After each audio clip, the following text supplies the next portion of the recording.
وہ صورت آپ دیکھیں، سورۃ الاعراف دیکھیں، سورۃ ہود دیکھیں، سورۃ شعراء دیکھیں، ہر نبی اپنے قوم سے کہتا ہے یا قومی لا اسألکم علیہ اجرا، میں دین پر تم سے اجرت نہیں مانگتا ہوں۔ اللہ کے نبی فرماتا ہے اقرأوا القرآن ولا تأکلوا بہ، قرآن پڑھو اس پر کھاؤ مت، یہ کھانے کے لیے نہیں ہے۔ آج وہ کام شروع ہو گیا ہمارے امت کے اندر جس کام کے اندر انہوں نے یہود و نصارہ کو بھی پیچھے چھوڑ دیا تھا، پیچھے چھوڑ دیا ہے یہود و نصارہ کو، بالکل ہو بہو وہی طریقے سے جو حق دین تھا اس کے اوپر پردے ڈال دیے۔ آپ دیکھیں اللہ کے نبی صلی اللہ علیہ وسلم کی حدیث ہے من تعلق تمیمۃ فقد اشرک، مسند احمد کے اندر، جس نے تعویذ لٹکایا اس نے اللہ کے ساتھ شرک کیا۔ ابو داؤد کی روایت ہے اللہ کے نبی صلی اللہ علیہ وسلم نے فرمایا ان الرقا والتمائم والتولۃ شرک، بے شک تعویذ، بے شک دم، بے شک تعویذ، بے شک ٹوٹکے، یہ سب شرک ہے، اللہ کے نبی نے فرمایا۔ عبداللہ ابن مسعود رضی اللہ تعالیٰ عنہ فرماتے ہیں، نسائی کی روایت کے اندر آتا ہے نبی کریم صلی اللہ علیہ وسلم نے فرمایا من عقد عقدۃ ثم نفث فيها فقد سحر ومن سحر فقد اشرک، جس نے داغے میں گرہ لگائی، گرہ میں پھونک مارا، اس نے جادو کیا، جس نے جادو کیا اس نے شرک کیا۔ آج ہمارے یہاں ہو رہا ہے، گلے میں کالا سفید داغا باندھا ہوا ہے، اس میں گٹھان دیے، گرے لگائے، پوچھو یہ کیوں؟ یہ مولوی صاحب نے دم کر کے دیا ہے۔ مولوی صاحب کو بیچارے کو یہ بھی پتہ نہیں کہ اللہ کے نبی نے تو اس کو جادو کہا ہے، شرک کہا ہے، یہ کفر ہے۔ جابر رضی اللہ تعالیٰ عنہ کی روایت میں آتا ہے ترمذی کی کہ نبی کریم صلی اللہ علیہ وسلم نے منع فرمایا، نہا رسول اللہ صلی اللہ علیہ وسلم ان یتنفس فی الاناء او ينفخ فیہ، اللہ کے نبی نے کھانے پینے کی چیز میں برتن میں پھونک مارنے سے منع کیا۔ آج مولوی صاحب دم کرتا ہے یا نہیں؟ دم کر رہے ہیں، پانی کو دم کر رہا ہے، شیرینی کو دم کر رہا ہے، کیا اسے اللہ کے نبی کی یہ حدیثیں نہیں معلوم ہے؟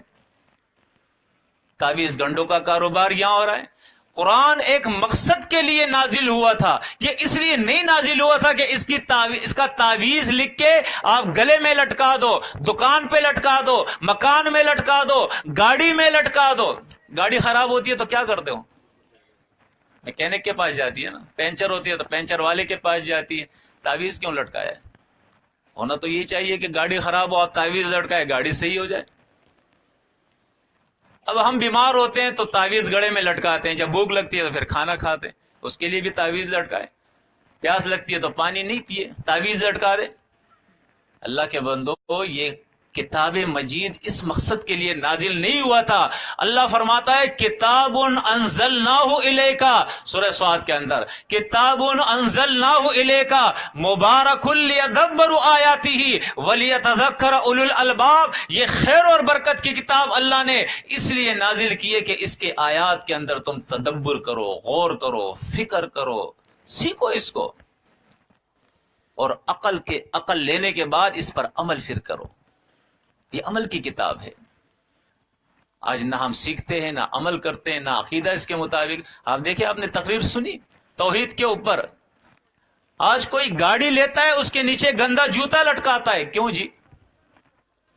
گاڑی کو بچائے گا۔ گاڑی کو کون بچاتا ہے؟ گندا جوتا بچائے گا یا اللہ بچائے گا؟ واللہ خیر الحافظین، حفاظت کرنے والا کون ہے؟ اللہ ہے۔ گاڑی لے گا، اس کے پائیدان پہ گھوڑے کا نال لگا دے گا، پوچھو کیوں؟ یہ پسنجر آئے گا زیادہ، روزی میں برکت ہوگی۔ روزی میں برکت کون ڈالتا ہے؟ رزق کون دیتا ہے؟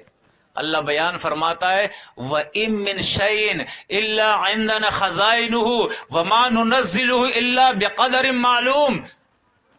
سورۃ الحجر کے اندر اللہ فرماتا ہے وَإِن مِّن شَيْءٍ، إِن مِّن شَيْءٍ، آپ کو جتنی بھی چیزیں نظر آتی ہے، کھانے پینے کی، فائدوں کی، فرمایا ہر چیز کے خزانے کس کے پاس ہے؟ اللہ کے پاس ہے۔ وَمَا نُنَزِّلُهُ إِلَّا بِقَدَرٍ معلوم، اللہ فرماتا ہے ایک مقررہ مقدار کے اندر، جو ہمارے علم میں ہے اس مقدار کے اندر ہم اس کو نازل کرتے ہیں۔ یہ اللہ کے پاس ہے۔ قل اللہم مالک الملک تؤتی الملک من تشاء وتنزع الملک ممن تشاء وتذل من تشاء وتعز من تشاء وتذل من تشاء بیدک الخیر انک علی کل شیء قدیر۔ قل اللہ مالک الملک، کہو کہ اللہم اے اللہ مالک الملک، تمام کائنات کے شہنشاہ اعظم، تؤتی الملک من تشاء، تو جس کو چاہتا ہے اس کو بادشاہی دیتا ہے، وَتَنزِعُ الْمُلْكَ مِمَّن تَشَاءُ، جس سے چاہتا ہے اس سے بادشاہی چھین لیتا ہے۔ آج ہم دیکھتے ہیں نا، ایک بادشاہ ہوتا ہے، پھر دیکھتے ہیں کچھ سالوں کے بعد وہ جیل میں ہوتا ہے۔ ایسا ہوتا ہے یا نہیں ہوتا؟ بادشاہ پھر جیل کے اندر ہوتا ہے۔ یہ کس کے ہاتھ میں ہے؟ اللہ کے ہاتھ میں ہے۔ جسے چاہتا ہے عزت دیتا ہے، جسے چاہتا ہے ذلت دیتا ہے۔ یہ اللہ کے پاس ہے۔ للہ خزائن السماوات والارض، زمین اور آسمان کے خزانے اللہ کے لیے، اللہ کے پاس ہے۔ لہو مقالید السماوات والارض، زمین اور آسمانوں کی کنجیاں، اس کے خزانوں کی کنجیاں کس کے پاس ہے؟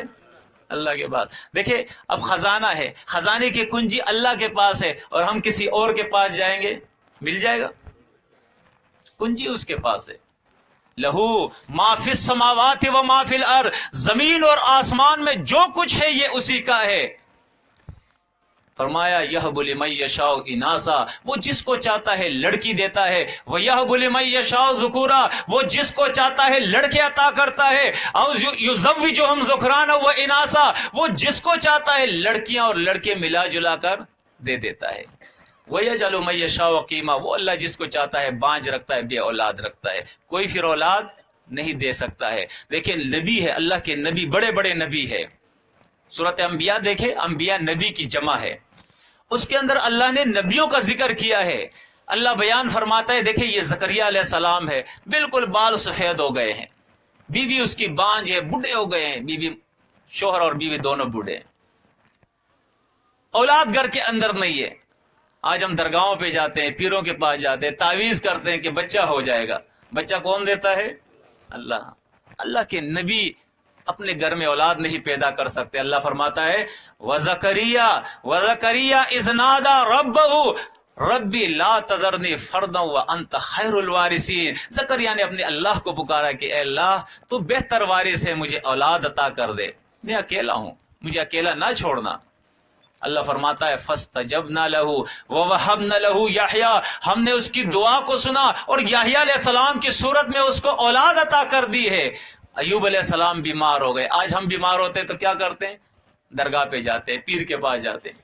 ایوب علیہ السلام اللہ کا سچا ولی، سچا نبی ہے۔ اللہ بیان فرماتا ہے وَأَيُّوبَ إِذْ نَادَى رَبَّهُ رَبِّ أَنِّي مَسَّنِيَ الضُّرُّ وَأَنْتَ أَرْحَمُ الرَّاحِمِينَ، اے اللہ میں بیمار ہوں، میری بیماری کو دور کر دے، تو بہت رحم کرنے والا ہے۔ فرمایا فَاسْتَجَبْنَا لَهُ فَكَشَفْنَا مَا بِهِ مِن ضُرٍّ، ہم نے اس کی دعا کو سنا اور اس کی تکلیف کو ہم نے دور کر دیا۔ مشکل کشا کون ہے؟ اللہ ہے۔ علی رضی اللہ تعالیٰ عنہ ہمارے سر کے تاج ہے، اللہ کے سچے ولی ہے، ہم اس کے مخالف نہیں ہیں۔ جو اس کا مخالف ہے وہ کافر ہے، لیکن وہ مشکل کشا نہیں ہے۔ مشکل کشا کون ہے؟ اللہ۔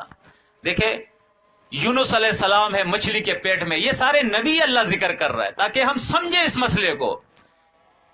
مچھلی کے پیٹ میں ہے، فنادا فی الظلمات، اللہ فرماتا ہے اندھیروں میں ہے، دریا کا اندھیرا، رات کا اندھیرا، مچھلی کے پیٹ کا اندھیرا، ظلمات کے اندر ہے وہ، اور ان اندھیروں سے وہ پکار رہے فنادا فی الظلمات اللہ الہ الا انت سبحانک انی کنت من الظالمین۔ آج ہم بھی کلمہ پڑھتے ہیں نا، لا الہ الا اللہ، سمجھ نہیں ہے۔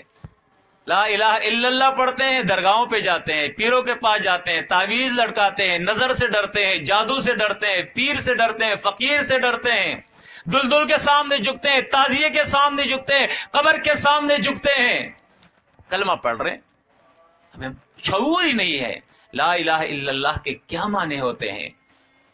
یونس علیہ السلام مچھلی کے پیٹ میں ہے، وہ کیا کہتا ہے؟ اللہ الہ الا، اے اللہ تیرے علاوہ کوئی الہ نہیں، اس مچھلی کے پیٹ سے مجھے نکالنے والا کوئی نہیں ہے۔ اللہ فرماتا ہے فاستجبنا لہ، دیکھیں براہ راست وہ سنتا ہے، وہ کیا کرتا ہے؟ براہ راست سنتا ہے. آج کہتے ہیں ہم سیڑھی لگائیں گے جی, ہم وسیلہ بنائیں گے. وہ آسمانوں کے پر ہے, وہ عرش پر ہے, ہم زمین پر ہے. بغیر وسیلے کے وہ, بغیر سیڑھی کے وہ نہیں سنتا ہے. اللہ اپنے نبی سے فرماتا ہے سورۃ البقرہ کے اندر, وَإِذَا سَأَلَكَ عِبَادِي انی فإنی قریب, میرے بندے جب میرے متعلق اے نبی آپ سے پوچھے تو ان سے کہو کیا, فإنی قریب, میں بہت ہی قریب ہوں. اجیب دعوت الداعی اذا دعانی, جب میرا بندہ مجھے پکارتا ہے میں اس کی پکار ڈائریکٹ سنتا ہوں, ڈائریکٹ, براہ راست, وسیلوں کی ضرورت نہیں ہے. مثالیں پیش کرتے ہیں جی, ہم جب چھت پہ چڑھتے ہیں نا سیڑھی لگاتے ہیں. سیڑھی کیوں لگاتے ہیں جی؟ چھت دور ہے, آپ نہیں چڑھ سکتے ہیں. لیکن اللہ کہاں ہے؟ اللہ تو گردن کے رگوں سے قریب ہے. نحن اقرب الیہ من حبل الورید. اللہ فرماتا ہے وَأَسِرُّوا قَوْلَكُمْ أَوِ اجْهَرُوا بِهِ إِنَّهُ عَلِيمٌ بِذَاتِ الصُّدُورِ. تبارک الذی, سورۃ ملک اکثر لوگوں کو یاد ہوتا ہے نا, اس کے اندر اللہ یہ مسئلہ بیان کرتا ہے کہ تم زور آہستہ آہستہ پکارو, تم زور سے اللہ سے پکار کے دعا کرو, یا زبان اگر نہیں ہے نا دل سے پکارو تو وہ دل کی بھی پکار سنتا ہے. اس سے زیادہ قریب ہے کوئی؟ دیکھیں ہر زبان کو وہ جانتا ہے. بابا ایک زبان کو جانتا ہے, 2 کو جانتا ہوگا, 3 کو, 4 کو, 5 کو جانتا ہوگا, لیکن اللہ ہر زبان کو جانتا ہے. وہ خالق ہے زبانوں کا, ٹھیک ہے, یعنی وہ ہر وقت جاگتا ہے, اسے نیند نہیں آتی ہے. آیت کرسی پڑھتے ہیں نا, آیت کرسی بھی اکثر لوگوں کو یاد ہوتی ہے. اللہ لا الہ الا الحی القیوم, اللہ لا الہ الا هو الحی القیوم لا تأخذہ سنۃ ولا نوم. وہ اللہ ایسا ہے جو ہمیشہ زندہ ہے, اس پہ موت نہیں آتی ہے. بابا پہ تو موت آ جاتی ہے نا, اس پہ موت نہیں آتی ہے. اسے نیند تو چھوڑیے, اسے اونگ بھی نہیں آتی ہے. آدمی کام کرتا ہے تھک جاتا ہے, اللہ فرماتا ہے ولا یعودہ حفظہما وہو العلی العظیم. وہ اتنا اعلیٰ اور عظیم ہے کہ پوری کائنات کا نظام اکیلے چلا رہا ہے, لیکن وہ تھکتا بھی نہیں ہے, تھکاوٹ سے بھی پاک ہے. اللہ کے بندو, جو ہر کام کر سکتا ہے, آپ کا اور میرا کیا عقیدہ ہے؟ ان اللہ علی کل شیء قدیر. عقیدہ ہے یا نہیں؟ اللہ ہر چیز پہ قادر ہے یا نہیں؟ جھولی بھر سکتا ہے یا نہیں؟ بیماری دور کر سکتا ہے یا نہیں؟ اولاد دے سکتا ہے یا نہیں؟ جھولی بھر سکتا ہے, ہر کام کر سکتا ہے. جب وہ ہر کام کر سکتا ہے تو اس کے بعد کسی اور در پہ جانے کی ضرورت ہے؟ دیکھیں اللہ رب العزت ہمارے سامنے اپنے کتاب مجید کے اندر اس نے بڑے دلائل بیان کیے ہیں. یہ درد انبیاء کا درد تھا. یہ درد کس کا تھا؟ یہ انبیاء کا درد تھا. سورۃ یوسف کے اندر آپ دیکھیں, یوسف علیہ السلام جیل میں چلے گئے. اب جب آدمی جیل میں جاتا ہے تو وہاں اس کو فکر ہوتی ہے کہ جیل سے کیسے نکلوں گا, لیکن یوسف علیہ السلام کو کوئی اور فکر تھی. وہ فکر اللہ یاد فرماتا ہے کہ دیکھیں اس کے پاس 2 آدمی آتے ہیں کہ ہم نے خواب دیکھا ہے, اس کی تعبیر ہمیں بتا دو. اس نے کہا ٹھہرو میں بتاتا ہوں, پہلے میری بات سن لو. کیا کہتے ہیں؟ یا صاحب السجن ارباب متفرقون خیر ام اللہ الواحد القہار. میرے جیل کے ساتھیوں ذرا یہ بتاؤ, یہ جو تم نے متفرق اور جدا جدا الہ بنائے ہیں, یہ داتا ہے, یہ دستگیر ہے, یہ غوث ہے, یہ غریب نواز ہے, یہ گنج بخش ہے, یہ بگڑیاں بناتا ہے, یہ الگ الگ جو تم نے بنائے ہیں, یہ بہتر ہے یا اللہ؟ تم بھی بتاؤ کون بہتر ہے؟ اس لیے اللہ فرماتا ہے اللہ خیر اما یشرکون. لوگوں اللہ بہتر ہے یا جو اللہ کے ساتھ یہ شریک کرتے ہیں وہ بہتر ہے؟ کون بہتر ہے؟ تو پھر اللہ سوال کرتا ہے ام من خلق السماوات والارض وانزل من السماء ماء فانبتنا به حدائق ذات بہجہ ما كان لكم ان تنبتوا شجرها االہ مع اللہ بل هم قوم یعدلون. بتاؤ آسمانوں کو کس نے پیدا کیا ہے؟ زمین کو کس نے بچھایا ہے؟ آسمانوں کے طرف سے بارش کون برساتا ہے؟ زمین سے فصلیں کون اگاتا ہے؟ او دنیا والو, اگر تم سب کے سب بھی جمع ہو جاؤ, ما کان لکم ان تنبتوا شجرہ, اللہ فرماتا ہے تم ایک درخت بھی نہیں اگا سکتے ہو. اگا سکتا ہے کوئی؟ ایک درخت بھی نہیں اگا سکتے ہو. پھر اللہ سوال کرتا ہے کہ بتاؤ الہ مع اللہ, کیا اللہ کے ساتھ کوئی دوسرا بھی الہ ہے؟ مشکل کشا داتا دستگیر ہے, غوث اور فریاد در سے, بگڑیاں بنانے والا ہے, جولیاں بھرنے والا ہے, کشتیاں پار لگانے والا ہے. بل ہم قوم یعدلون، بلکہ یہ قوم ہے جو اللہ کے ساتھ مخلوق کو شریک کرتی ہے۔ تو اللہ کے بندو، یہ ایک دعوت ہے، یہ ایک فکر ہے، یہ ایک درد ہے کہ دیکھیں جب تک آپ کا عقیدہ خالص نہیں ہوگا، کیوں؟ الا للہ الدین الخالص، اللہ کے لیے دین خالص ہے، ملاوٹ والا نہیں۔ جب تک آپ کا عقیدہ خالص نہیں ہوگا، لا الہ الا اللہ کے مطابق تمہارا عقیدہ نہیں ہوگا، تم نمازیں پڑھو، روزے رکھو، حج ادا کرو، عمرہ ادا کرو، مساجد بناؤ، خیر و خیرات کرو، تہجد پڑھو، جو بھی کرنا چاہتے ہو کر لو، قرآن کہتا ہے اولئک حبطت اعمالهم وفی النار هم خالدون، سارے اعمال برباد اور ٹھکانہ ان کا جہنم ہے۔ کہاں رہیں گے؟ جہنم میں رہیں گے۔ اور ہمیں سمجھانے کے لیے دیکھیں اللہ نے اپنے نبیوں کا ذکر کیا ہے، سورۃ انعام کے اندر 18 انبیاء کا اللہ نے ذکر کیا ہے، وَلَوْ أَشْرَكُوا لَحَبِطَ عَنْهُمْ مَا كَانُوا يَعْمَلُونَ، یہ بھی شرک کرتے تو ان کے اعمال بھی برباد کر دیے جاتے۔ نبی شرک نہیں کرتے، ہمیں سمجھایا جا رہا ہے۔ تو آج کے بعد جو بھی عقیدے میں شرک تھا نا، یہ انگلیوں میں نگینے ڈالے ہوتے ہیں نا، چھلے، اس کے اندر ہوتا ہے یاقوت، زمرود، مرجان، ہوتے یا نہیں ہوتے نگینے؟ یہ کیوں ڈالتے ہیں؟ بھائی جی اس سے دشمن پہ غلبہ آتا ہے، اس سے جو ہے عدالتوں کے اندر، جیلوں کے اندر کیس ختم ہو جاتے ہیں، اس سے جو ہے اپنی خوشی کی شادی ہو جاتی ہے، اس سے جو ہے وہ دولت آ جاتی ہے، نگینوں سے یہ سارے کام ہوتے ہیں۔ یہ نگینے کس چیز کے ہوتے ہیں؟ پتھر کے ہوتے ہیں نا۔ ہندوستان کا ہندو پتھر تراش کے بدھ بنائے تو وہ ہندو ہے، اور میرے انگوٹی پہ، میرے انگلیوں میں اگر نگینے ہیں پتھر کے، اور میں عقیدہ رکھوں کہ اس سے دولت آتی ہے، تو میں مسلم ہوں، مومن ہوں؟ ہو سکتا ہے یہ؟ اللہ کے بندو، آج تو ہندوؤں سے بھی یہ قوم آگے بڑھ گئی ہے۔ جب یہ بلڈنگ اور مکان بناتی ہے نا تو اس کے اوپر گوبر لگا دیتی ہے، گوبر لگاتی ہے نہیں، یہ میرے مکان کو نظر سے بچائے گا۔ تو جو جانور کے پخانے پر، گوبر پر، گندگی پہ عقیدہ رکھے، گندے جوتے پہ عقیدہ رکھے، گلے سڑے نال کے اوپر عقیدہ رکھے، اس قوم کا کیا ہوگا؟ اللہ کے بندو، اپنے عقیدے کو درست کر لو، اپنے عقیدے کو درست کر لو۔ نفع اور نقصان کس کے ہاتھ میں ہے؟ ایک اللہ کے ہاتھ میں۔ اپنا عقیدہ یہ بناؤ، یہ نظر اللہ نے، یہ آنکھیں اللہ نے دیکھنے کے لیے دی ہے۔ آج بڑے بڑے مولوی کہتے ہیں جی روایتوں کے اندر آتا ہے نظر حق ہے، نظر لگ جاتی ہے۔ اچھا جی مولوی صاحب یہ بتاؤ، نظر تو حق ہے، اب نظر لگ گئی تو اس کا علاج حدیثوں میں پھر کیا آتا ہے روایتوں کے اندر؟ جی یہ آتا ہے کہ جس نے نظر لگائی ہے نا وہ وضو کرے یا غسل کرے، اس کا پانی اس پہ ڈال دیا جائے تو وہ صحیح ہو جائے گا۔ ایسا کہتے یا نہیں کہتے؟ بعض تو ایسے بھی کہتے ہیں کہ بھائی قرآن کی آیت سے اس کو دم کر لو، لیکن یہ کسی حدیث میں نہیں ہے، روایت میں، یہ ان کے اپنے طرف سے ہے۔ روایت کے اندر جو علاج بتایا ہے وہ یہ ہے کہ جس نے نظر لگائی ہے وہ غسل کرے، اور دوسری روایت میں وہ وضو کرے اور اس کا پانی اس پہ چھڑک دے، ڈال دے تو وہ صحیح ہو جائے گا۔ اب سوال یہ پیدا ہوتا ہے کہ ایک آدمی کو نظر لگ جائے، بچے کو نظر لگ جائے، ہم اس کے غسل کا پانی اس کے اوپر ڈال دیں، نظر لگانے والے کا، وہ صحیح ہو جائے۔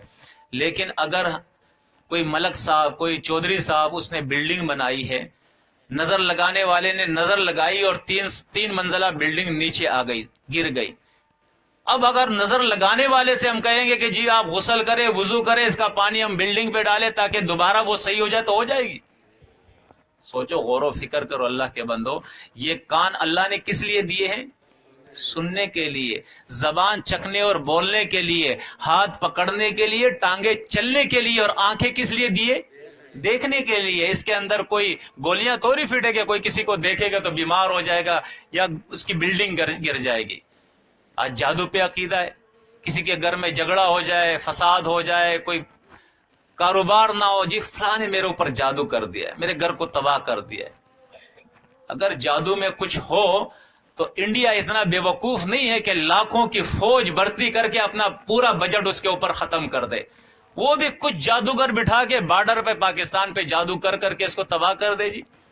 امریکہ 200 ایجنسیاں نہ بنائے، پھر اپنا اتنا سرمایہ وہ خرچ نہ کرے، لاکھوں کی فوج وہ نہ رکھے، پوری دنیا کے اندر لوگ اسلحہ نہ بنائے، ایٹم بم نہ بنائے، کچھ اپنے یہاں جو ہے جادوگر بٹھائے اور جادو کر کر کے اپنے مخالف کو ختم کرے۔ کبھی آپ نے سنا ہے کہ کسی نے کسی کے پر جادو کیا، اس کو قتل کیا اور اس کو تھانے میں بند کر دیا جی، عدالت میں کیس لگائے ہوا ہے کہ اس نے جادو کیا ہے؟ کبھی ایسا کیس ہوا ہے؟ اللہ کے بندو غور و فکر کرو، یہ وہ جھوٹ ہے جو ہماری روایتوں کے اندر، اس سے ہماری تفسیروں کے اندر، اس سے ہمارے محراب اور ممبر پہ آئی، اور اس کے بعد آج سارے عوام کے اندر یہ تعویذ کا عقیدہ، یہ نظر کا عقیدہ، یہ جادو کا عقیدہ، یہ ٹونوں کا عقیدہ، یہ ٹوٹکوں کا عقیدہ، یہ سارا پھیل گیا ہے۔ یہ دلدل ہے، یہ تعزیے ہیں، یہ مزارات ہے، یہ آستانے ہیں، یہ درگاہ ہے، یہ پیری مریدی ہے، اور ایک بہت بڑی تعداد کے اندر شرک جو ہے اس امت کے اندر پھیلا ہوا ہے۔ وہ اصل خالق اور مالک، وہ اصل مشکل کشا، وہ اصل داتا، وہ اصل دستگیر، وہ اصل غوث اور غوث العظم، وہ اصل ہمارا مالک اور خالق، وہ ہم بھول گئے ہیں۔ کبھی ایک در پہ، کبھی دوسرے در پہ، اس سے ہمارا رشتہ چھوٹ گیا ہے۔ تو اللہ کے بندو، آپ سے کچھ مانگتے نہیں ہیں، صرف وہ پتہ بتانے آئے ہیں کہ جو کچھ تمہیں ملے گا وہ اللہ سے ملے گا۔ کس سے ملے گا؟ اللہ سے ملے گا۔ اور اللہ رب العزت اپنی کتاب مجید کے اندر ایک سوال کرتا ہے ہم سے، الیس اللہ بکاف عبدہ، کیا اللہ اپنے بندے کے لیے کافی ہے یا نہیں ہے؟ بس جب وہ کافی ہے تو اس کے اوپر قناعت کر لو، اس پہ صبر کر لو، جو بھی تمہیں چاہیے ہو نا اپنے مالک سے مانگا کرو۔ ہاں، ولیوں کو مانو، نبیوں کو مانو، اس سے منع نہیں کرتے۔ ماننے کا طریقہ کیا ہے؟ اللہ کی کتاب بھی کہتی ہے اور نبی کریم صلی اللہ علیہ وسلم کی حدیث ہے، من احب سنتی فقد احبنی ومن احبنی کان معی فی الجنہ، جو میرے طریقے سے، میری سنت سے محبت کرے گا وہ مجھ سے محبت کرتا ہے، جو مجھ سے محبت کرے گا جنت میں میرے ساتھ ہوگا۔ تو نبی سے محبت کس طرح کریں گے؟ اس کی پیروی کریں گے۔ کیا کریں گے؟ اس کی پیروی کریں گے۔ کھانا اس طریقے سے کھائیں گے جس طرح نبی نے کھایا، حدیثوں کے اندر ہے۔ سوئیں گے اس طریقے سے جس طرح نبی سویا ہے، اور اٹھیں گے اس طریقے سے جس طرح نبی اٹھائے۔ کاروبار اس طریقے سے کریں گے، شادی اس طریقے سے، غمی اس طریقے سے، انشاءاللہ کریں گے یا نہیں؟ انشاءاللہ نبی کے طریقے پہ عمل کریں گے، اللہ کی کتاب کو سیکھیں گے۔ سب سے پہلے تمام حضرات سے یہ درخواست ہے کہ یہ باتیں جا کے اپنے گھروں کے اندر بھی بتائے، اپنی بیویوں کو، اپنے ماؤں کو، اپنی بیٹیوں کو، اپنی بہنوں کو، اپنے بچوں کو یہ باتیں بتائے کہ آج سے پہلے جو ہو چکا سو ہو چکا، اب ہم ولیوں اور نبیوں کو صحیح طریقے سے مانیں گے، ان کے طریقوں پہ عمل کریں گے، اور مشکل کشائی کے لیے اپنے اللہ کو پکاریں گے، دعائیں اس سے کریں گے، اس کے اوپر اعتماد رکھیں گے۔ اور آج کے بعد ہمارے گھر کے اندر خیر اور برکت کے لیے صرف جو ہے وہ قرآن کی تلاوت نہیں ہوگی، بلکہ قرآن کا ترجمہ بھی ہوگا، قرآن کا ترجمہ بھی ہوگا۔ آج تو ہمارے یہاں اتنی دیکھے نہ سمجھی ہے، اسلام سے اتنی نہ دوری ہے کہ بہت سے میں نے دیکھے اپنے گھروں کے اندر، دکانوں کے اندر صبح صبح قوالیاں چلاتے ہیں۔ قوالیاں بجاتے یا نہیں؟ آپ پوچھے بھائی یہ قوالی کیوں تمہارے دکان میں بج رہی ہے؟ یہ خیر اور برکت کے لیے۔ صبح صبح گاڑی میں قوالی ہو رہی ہے، ارے خیر اور برکت کیسی آ جائے گی؟ ایک تو وہ قوالی ہے جس کے اندر شرک اور کفر ہے، وہ تو ہے شرک اور کفر، بہت بڑا گناہ ہے۔ لیکن ایک وہ قوالی جس میں چلو شرک اور کفر نہیں ہے، اللہ کا نام ہے یا نہیں؟ رسول کا نام ہے یا نہیں؟ ولیوں کا نام ہے یا نہیں؟ تو مجھے یہ بتاؤ کہ باجا بجانا یہ اچھا کام ہے یا برا؟ تھالیاں بجانا اچھا کام ہے یا برا؟ ڈھولک بجانا اچھا کام ہے یا برا؟ تو جو اللہ کا نام لے، نبی کا نام لے، ولی کا نام لے، اس کے ساتھ باجے بجائے، تالیاں بجائے اور ڈھولک بجائے، تو یہ اچھا کام ہوا یا برا کام ہوا؟ تو اس سے برکت آئے گی یا اللہ کا عذاب آئے گا؟ تو اللہ کے بندو، قوالیاں مت بجاؤ، گھروں کے اندر قرآن کی تلاوت کرو، صبح صبح کیا کرو؟ قرآن کی تلاوت کرو، لیکن ترجمے کے ساتھ۔ کسے؟ ترجمے کے ساتھ، کہ آپ کو معلوم ہو کہ یہ آیت جو میں نے پڑھی ہے اس کا ترجمہ کیا ہے۔ ترجمہ سیکھنے کے بعد اس پہ عمل کرنا ہے، عمل کے کرنے کے بعد اس کی تبلیغ کرنی ہے، کیونکہ نبی کریم صلی اللہ علیہ وسلم آخری رسول، آخری نبی ہے۔ یہ میری اور آپ کی ڈیوٹی اور ذمہ داری ہے، قرآن اور سنت کا علم حاصل کرے، اس پہ عمل کرے اور اس کی تبلیغ کرے۔ ہمارا کسی فرقے سے پہلے میں نے بتایا کوئی تعلق نہیں، نہ دیوبندی، نہ بریلوی، نہ اہل حدیث، نہ شیعہ، نہ سنی، نہ 12 امام، نہ 4 امام۔ ہمارا تعلق ہے قرآن اور سنت سے۔ کس سے؟ اللہ کے نبی صلی اللہ علیہ وسلم نے فرمایا، ترکت فیکم امرین لن تضلوا ما تمسکتم بہما کتاب اللہ و سنتی۔ میرے امت کے لوگوں، اگر گمراہی سے بچنا چاہتے ہو تو 2 چیزیں ہیں، اللہ کی کتاب اور میرا طریقہ، میری سنت، اس پہ عمل کرو۔ ہمارا دین دین اسلام ہے۔ ہمارا کیا ہے دین؟ ہمارا دین دین اسلام ہے۔ ہمارا نام اللہ نے اپنی کتاب کے اندر ہوا سماکم المسلمین، مسلم رکھا ہے۔ کیا نام رکھا ہے؟ مسلم رکھا ہے۔ ہمارے لیے کتاب ہدایت وہ قرآن ہے۔ کون سی کتاب ہے؟ لائبریریاں بڑی ہے، لیکن ہمارے لیے جو ہدایت کی کتاب ہے وہ کون سی ہے؟ وہ قرآن مجید ہے. ہمارا قائد، ہمارا رہبر، ہمارا رہنما، ہمارا قائد اعلیٰ، ہمارے قائد اعظم، ہمارا امام الاعظم وہ کون ہے؟ محمد الرسول اللہ صلی اللہ علیہ وسلم. سبحانک اللہم و بحمدک اشہد ان لا الہ الا انت استغفرک و اتوب الیک و صلی اللہ علی النبی.